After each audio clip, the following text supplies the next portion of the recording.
Welcome mga kakuking tambay. Tara na at magluto tayo ng ginataang gulay.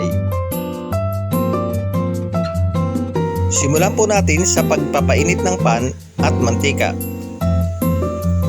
Igisa ang bawang, kasunod ang sibuyas.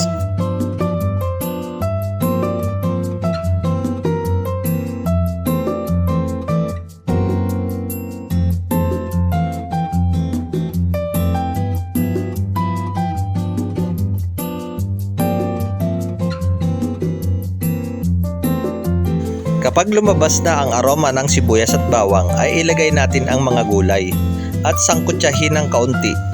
Lagyan ng pamintang pino at takpan ng 1 minuto.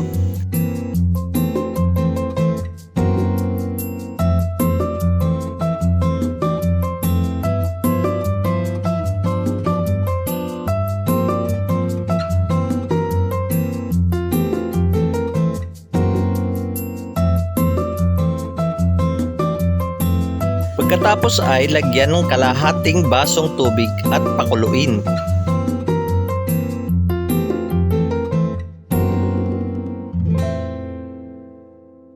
Isunod ang shrimp cube at takpan ulit ng 2 minuto.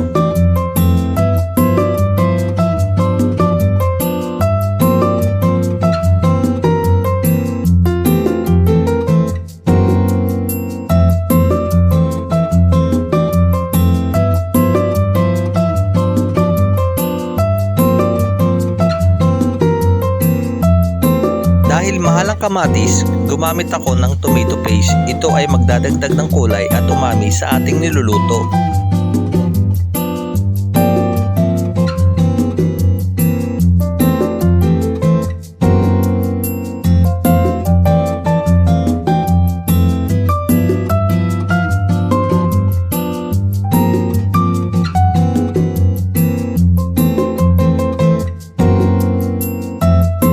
Kasunod ay ilagay natin ang alamang mga 2 kutsara lang dahil ito ay maalat na at di na natin kailangan pang timplahan ng asin.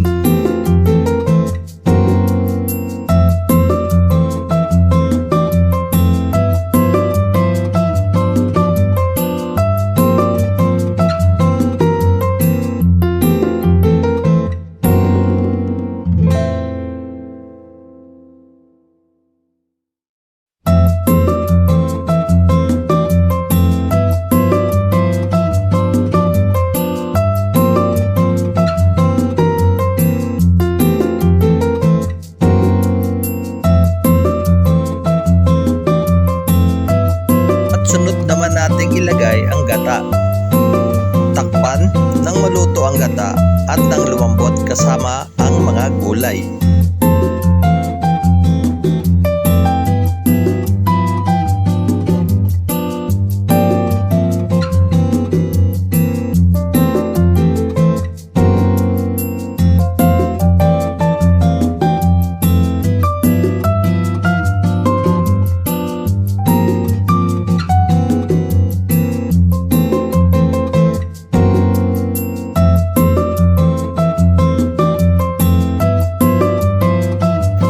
At huli ay ilagay ang kangkong.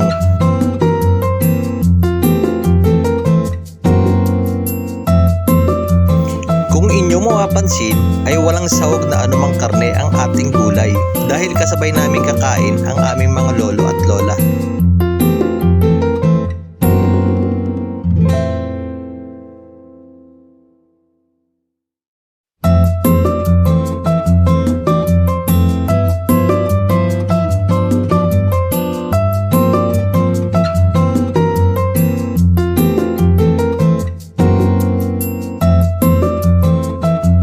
Ating takpan at hayaang maluto ang kangkong ng 2 o 3 minuto.